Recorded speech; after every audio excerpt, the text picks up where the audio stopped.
Bonjour et bienvenue à EuroPocket News. Alors ce week-end, fatigant, reposant, trop court, hein?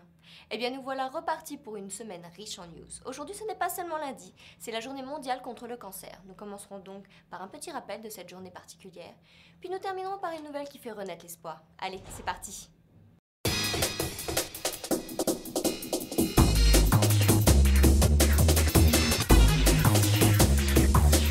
Le cancer tue plus que le sida, la tuberculose et le paludisme réunis.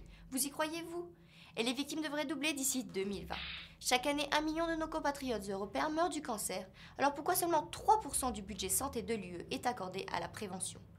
Pourtant, un tiers des cancers peuvent être dépistés à temps et 40% peuvent être évités avec des habitudes de vie saines. Aujourd'hui, Journée mondiale contre le cancer, c'est l'occasion de sensibiliser les citoyens et de donner une dimension internationale à la lutte. Cette année, le mot d'ordre est « N'en fumez pas mon enfance ». N'oublions pas que chaque action est importante. S'informer, se mobiliser, se faire dépister, faire un don. En résumé, unissons-nous pour limiter les risques de cancer. Une Europe moins bureaucratique. Il y a quelque temps, EuroPocket vous l'avait annoncé. Eh bien, les résultats sont tombés. Le projet a porté ses fruits. En 2007, plus de 500 millions d'euros ont été économisés par les entreprises européennes en réduisant leurs démarches administratives. Réduire cette fastidieuse paperasserie non seulement est une économie de temps, mais aussi d'argent.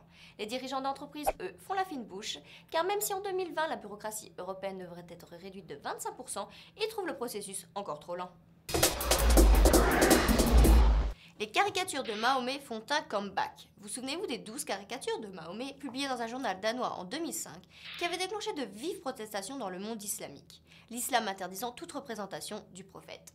Eh bien, elles sont de retour. La Bibliothèque nationale de Copenhague les veut, qui a déclenché un nouveau tollé. Mais le but n'est pas de les exposer au public, sinon de les conserver précieusement en tant que documents historiques. Cependant, le musée des médias danois souhaiterait pouvoir les exposer ainsi que les images et articles concernant la polémique qui a suivi, le temps d'une exposition sur la liberté d'expression. Deviendront-elles un patrimoine historique pour les générations futures?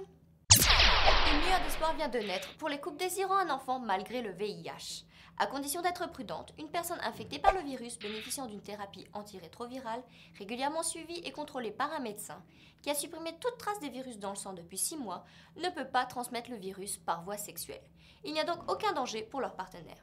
La Commission fédérale du sida a longuement hésité avant de rendre publics les résultats de son étude, qui pendant 14 ans a suivi la vie de 393 couples, dont un des partenaires est contaminé. Mais selon leur président, il fallait dire la vérité.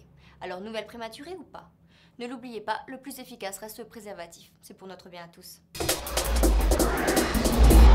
Voilà, c'est tout pour aujourd'hui. On se retrouve demain ici même à EuroPocket pour d'autres news. Ciao!